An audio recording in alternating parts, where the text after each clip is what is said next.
پوری کائنات اے to Z الف سے یہ لے کر یا تک 2 ٹکے کی، یہ 2 ٹکے بولتے ہوئے مجھے مزہ بہت آتا ہے یار، کیونکہ اس سے نا دنیا کی محبت دل میں واقعی 2 ٹکے کی نہیں رہتی. میرے دل پہ تو بڑا اثر پڑتا ہے، مجھے اس لیے بڑا مزہ آتا ہے، کیونکہ میرا تو ہدف ہے کہ میں اپنے دل سے دنیا کی محبت نکالوں. ہم نے اہل اللہ سے یہی سیکھا ہے، اپنے بزرگوں سے، کہ دنیا کی محبت لے کے اس دنیا سے مت جانا، ورنہ بہت بری موت ہوگی. دنیا کی محبت لے کے اس دنیا سے مت جانا. دیکھو دنیا کی محبت کتنی گندی چیز ہے، بری چیز ہے. مجھے پتا ہے کہ یہ گندی کا لفظ بہت گندا ہے، لیکن میں جان کر استعمال کر رہا ہوں. برا کا لفظ تھوڑا سا اچھا لفظ ہے، لیکن میں جان کر استعمال کر رہا ہوں. یہ دنیا کی محبت ہوتی کیا ہے؟ کل میرے سامنے میں لاہور میں جن کے یہاں ٹھہرا ہوا تھا نا، انہوں نے اپنا واقعہ بتایا کہ بہت غربت میں ان کا ٹائم گزرا ہوگا. انہوں نے بتایا کہ میری زوجہ نے اس شدید ترین غربت میں میرا بڑا ساتھ دیا، گھر میں کھانے کو روٹی نہیں. آج وہ بہت بڑے تاجر بن چکے ہیں. مجھے بڑا اچھا لگا یار، کوئی بیوی اتنا ساتھ دے رہی ہے غربت میں. کہہ رہے ہیں ایسا بھی ہوتا تھا کہ صرف روٹی ہے، اس کے ساتھ گھر میں سالن بھی نہیں ہے. تو یہاں تک نوبت آئی، کچھ بھی نہیں ہے، لیکن گھر والی نے کیا دیا. ایسا نہیں ہو کہ جیسے آج بعض خواتین جو بیان نہیں سن رہی، فوراً بھائی شوہر غریب ہو گیا تو خلا لے کے نکل لو پتلی گلی سے. اسی میں بچے بھی دھڑا دھڑ پیدا ہو رہے ہیں، اسی غربت میں بچے بھی کیا ہو رہے ہیں. اللہ پہ توکل بھی ہے نا، حالانکہ وہ کوئی زیادہ کوئی مولانا بھی نہیں ہے، کوئی ایسا بھی نہیں کوئی بہت زیادہ دیندار سمجھے جاتے ہوں. ایسی نارمل ایک تاجر ہے، بزنس مین ہے. اولاد بھی نہیں روکی، گھر میں کھانے کو روٹی نہیں ہے، بچے بھی پیدا ہو رہے ہیں. کہ کھلانے والا کون ہے؟ اللہ. دیکھو قیامت کے دن پتہ چلے گا اللہ کی نظر میں کون اچھا تھا کون برا تھا. گیٹ اپ تو بھائی سارے بڑے اچھے اچھے بنا کے گھوم رہے ہوتے ہیں، حاجی پاجی تو سارے بن جاتے ہیں. حضرت حکیم الامہ مولانا شرف علی تھانوی رحمہ اللہ تعالی فرمایا کرتے تھے کہ اسلاف میں نا، جو اسلاف تھے ہمارے تابعین، صحابہ، تبع تابعین، ان کے ہاں ظاہری عمل سے زیادہ دل کے عمل کی ویلیو تھی کہ اندر سے بندہ کیسا ہے، اندر سے ٹھیک ہے یا نہیں ہے. اور ہم لوگ جو فوکس کرتے ہیں وہ ظاہر کو زیادہ فوکس کرتے ہیں، اندر کو فوکس نہیں کرتے. ہر چیز میں ایسا ہی ہو رہا ہے. جب ہم مانتے ہیں کہ خدا ہے، رزق اس کے ہاتھ میں ہے، اور وہ منع کر رہا ہے نسل روکنے سے کہ غربت کے خوف سے نسل مت روکو، تو مان لو یار وہ وہی کھلاتا ہے. اوپر سے بولنے والے آپ کو مارکیٹ میں بہت ملیں گے، لیکن یہ اوپر سے ہی ہے، یہ جملہ نیچے نہیں اترتا. اور اس کے پھر صرف اولاد کے روکنے پہ اثرات نہیں آتے، باقی زندگی میں بھی اس کے اثرات آتے ہیں. اولاد کا روکنا تو ایک اس کا اثر ہے جو ظاہر ہو رہا ہے، باقی جگہوں پہ بھی کنجوسی نظر آئے گی، اللہ پہ توکل نظر نہیں آئے گا. کیونکہ جب توکل نہیں ہے تو پھر کہیں بھی نہیں ہوتا ہے تو سب جگہ ہوتا ہے. سمجھتا نہیں ہے نا بات کو. تو انہوں نے مجھے بتایا کہ میرے ایسے حالات تھے، اور اس طرح بچے بھی پیدا ہو رہے ہیں، اور بیوی بھی نہ نسل روک رہی ہے اور ساتھ دے رہی ہے. اور اس غربت میں کہتے ہیں جب پیسہ آنا شروع ہوا، بہت محنت کی انہوں نے، تو بیوی کیا کہہ رہی ہے، آپ کے بھائی غریب ہیں، آپ ان کو سپورٹ کریں. میں نے کہا یار ایسی خاندانی بھابھی، یار ایسی خاندانی عورتیں مارکیٹ میں، مرد نہیں ہے، عورتیں کہیں ہماری برائی کر رہے ہیں، مرد کون سا ایسا خاندانی ہے؟ مثال دے رہا ہوں میں، ان کی تو بیگم ایسی خاندانی تھی نا. کہہ رہے ذرا سے پیسے آنا شروع ہوئے تو میرے بھائی سارے غریب تھے، تو میری گھر والی نے کہا کہ آپ کیا کریں، ان کو سپورٹ کریں. کہہ رہے میں نے ان کو سپورٹ کرنا شروع کیا، سب کو کاروبار میں لگایا، زمینیں لے کے دیں. آج اللہ نے اچھا بچے بھی سارے، اب جب پیسہ آیا تو جیسے جیسے بچے بڑے ہوتے گئے، سارے بڑی بڑی یونیورسٹیوں میں ہی پڑھ رہے ہیں. کل رات میں ان کے بچوں کے ساتھ ہی بیٹھا ہوا تھا، ہم 3-3:30 بجے جا کے، بلکہ میرا خیال فجر کی اذان ہو گئی تھی، بیٹھا ہوا تھا. مجھے ایسا اچھا لگ رہا تھا ان کے ساتھ. وہ بچوں کی باتیں بھی بڑی ٹائٹ، بڑی بڑی یونیورسٹیوں میں پڑھ رہے ہیں، اور مسائل کیا پوچھ رہے ہیں؟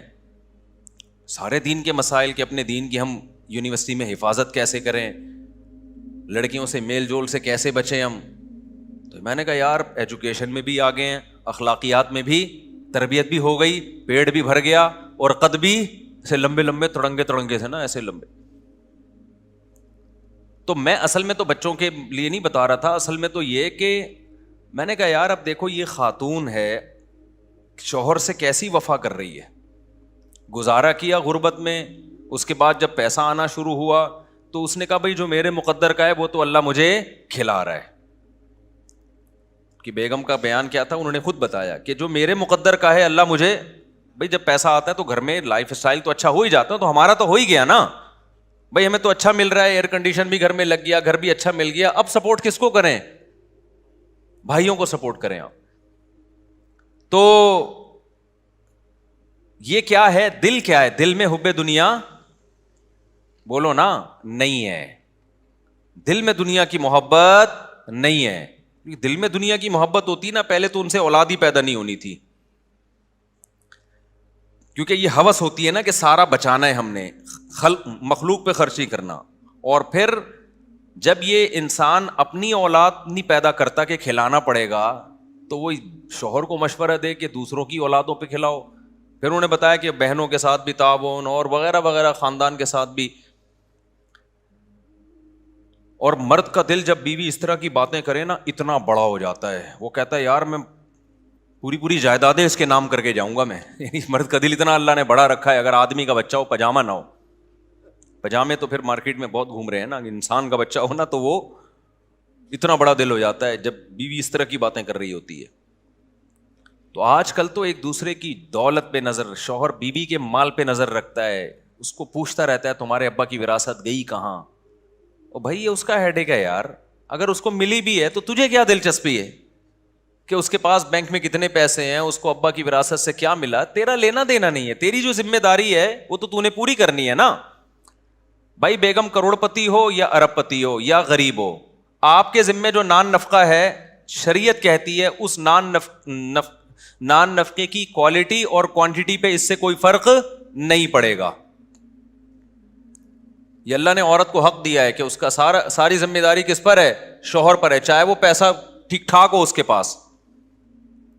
صرف ایک چیز پہ فرق پڑے گا کہ علاج اس کے پر ہوگا, کہ اگر اس کے پاس پیسہ ہے تو پھر اس کے اپنے پیسوں سے اس پر علاج لازم ہوگا. لیکن ہماری سوسائٹی میں مرد یہ بھی کر لیتے ہیں کہ نہیں بھائی چلو علاج بھی میں ہی کروں گا, اور اچھی بات ہے, کر لینا چاہیے. تو یہ ہے حب دنیا. اور اس قسم کی عورت جو ہے تو اس کا مطلب اس کا دل دنیا کی محبت سے بولو پاک ہے. پیسہ اچھا سب کو لگتا ہے, ہوس نہیں ہے پیسہ اچھا لگنا برا نہیں ہے, وہ تو سب کو لگتا ہے اچھا, کیونکہ اس سے نعمتیں ملتی ہیں. اللہ نے دولت کو اپنا فضل کہا ہے قرآن کریم میں. ہوس الگ چیز ہے اور پیسے کی چاہت الگ چیز ہے. آج ہوس ہے, لالچ ہے, غیر اخلاقی طریقے سے کمانا, بٹورتے رہنا. میں آج کیا ہوتا ہے, جو خواتین بیان نہیں سن رہی, جب وہ شادی ہو کے گھر میں آتی ہیں شوہر کے, تو ان کی خواہش ہوتی ہے کہ بھائی یہ بہنوں کو کیوں کھلا رہا ہے, یہ اپنے بھائیوں کو کیوں کھلا رہا ہے, یہاں تک کہ اپنی ماں کو کیوں کھلا رہا ہے, یہ اتنی ٹینشن. اور میں نے دیکھا ہے اپنی زندگی میں کیسے مرد کے دماغ کو ایسا قبضے میں کیا ہے کہ وہ کسی قابل ہی نہیں رہا, وہ کہیں خرچ ہی نہیں کرتا. اچھی بھی ہیں الحمدللہ, جیسے میں نے آپ کے سامنے ایک مثال دی ہے. اور مردوں میں بھی دونوں قسم کی بیماریاں پائی جاتی ہیں. عورت کے کما رہے ہیں بیگم سے کہ تم کما کے لاؤ. یہ بات تو میں بار بار کہتا ہوں, شدید مجبوری نہ ہونا میرے بھائی. اپنے خاندان میں اپنے نسلوں میں یہ رسم چھوڑ کے جاؤ, ان کو یہ باور کرا دو کہ ہمارے خاندان میں مرد کماتے ہیں عورتیں کھاتی ہیں. بولو ہماری پرمپرا ہے یہ, ہم اس کو چینج نہیں کر سکتے, ہمارے خاندانی رواج ہے بھائی, ہمارے یہاں عورتیں نہیں کماتی. یہ سیکھ لو, یہ کیا کر لو.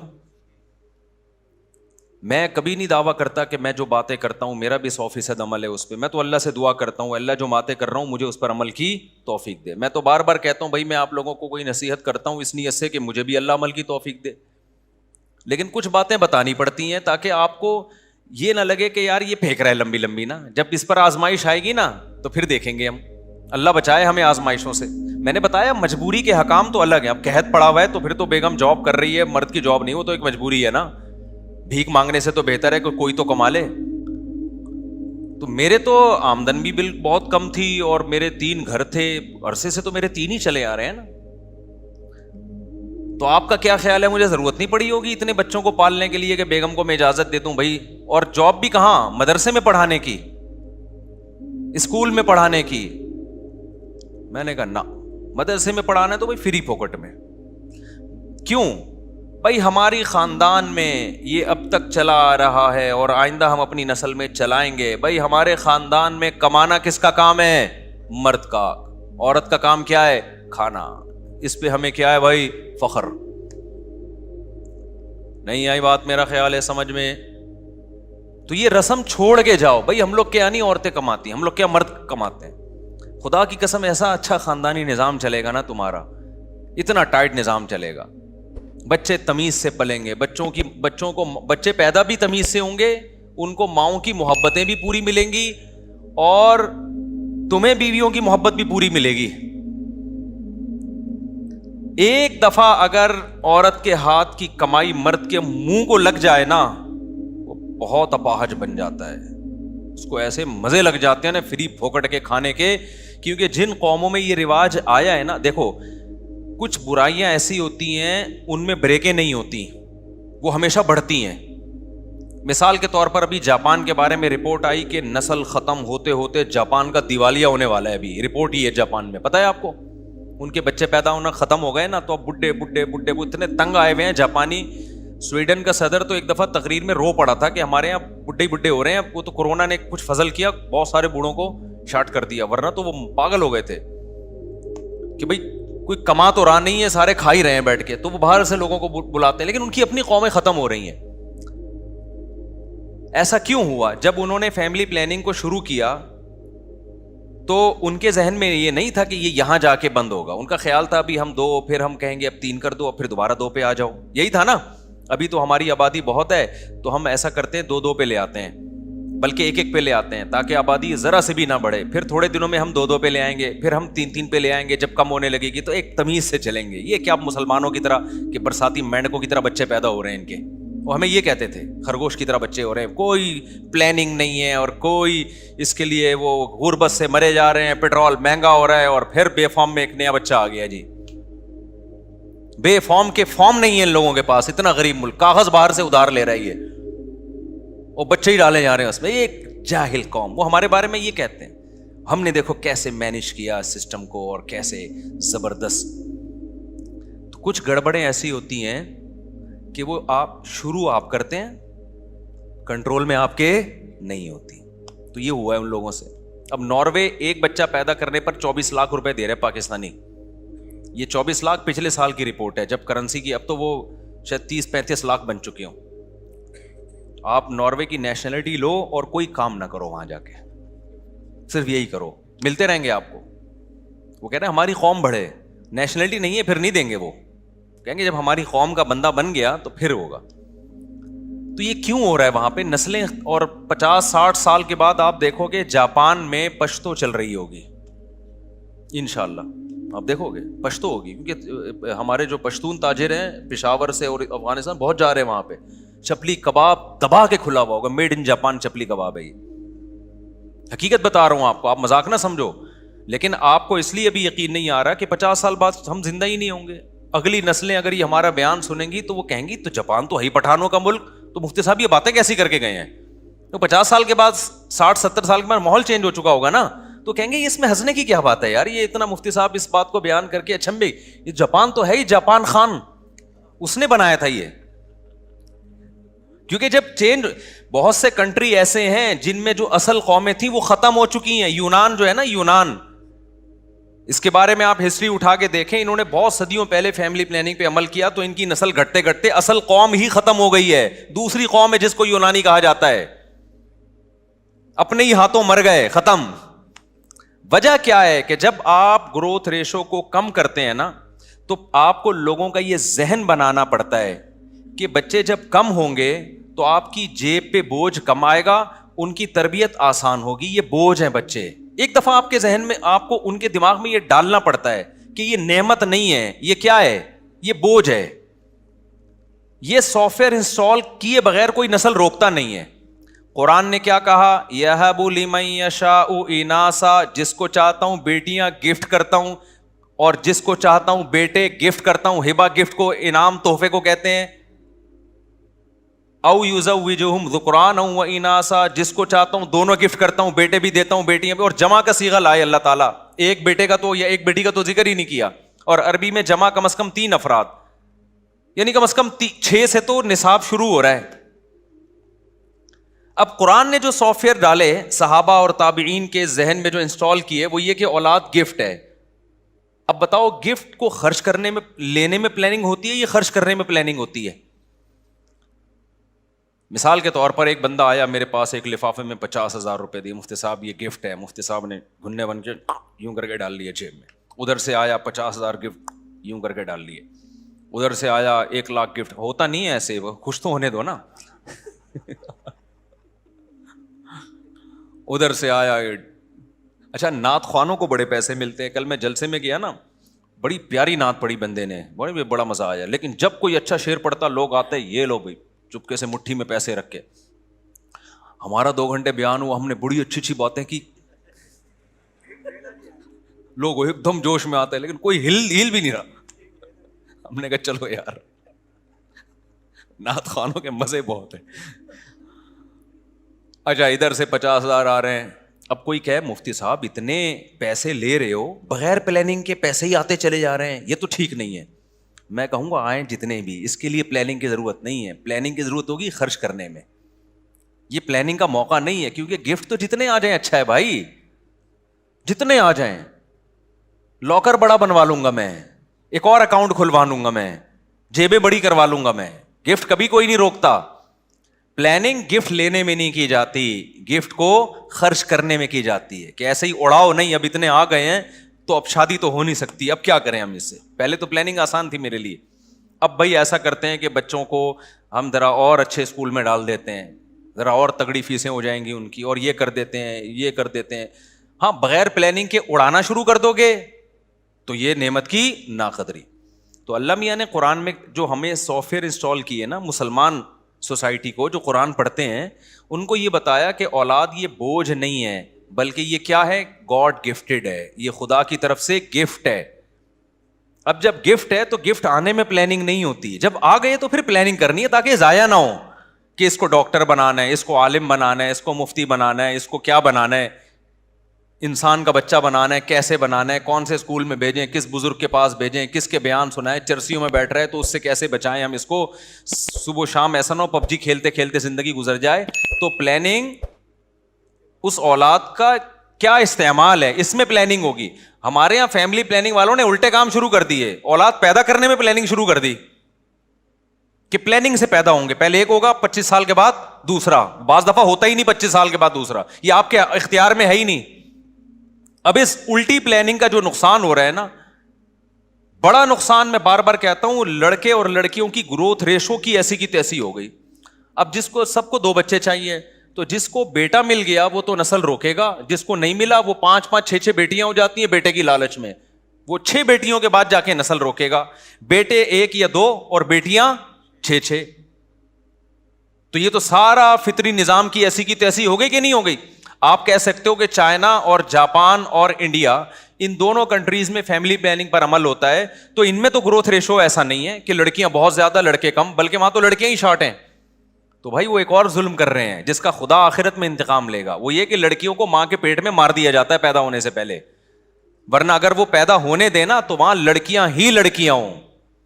اتنی عورتیں پیدا ہو جائیں, مرد مارکیٹ سے شارٹ ہو جائیں ان کے, کیونکہ جس فیملی میں ایک بیٹا ایک بیٹی ہو گئی وہ روکے گا نسل, جس کے 2 بیٹے ہو گئے وہ بھی روک لے گا, کیونکہ بیٹے کی ضرورت لوگوں کو بیٹی سے زیادہ ہوتی ہے. خود ماؤں کو بیٹا چاہیے ہوتا ہے.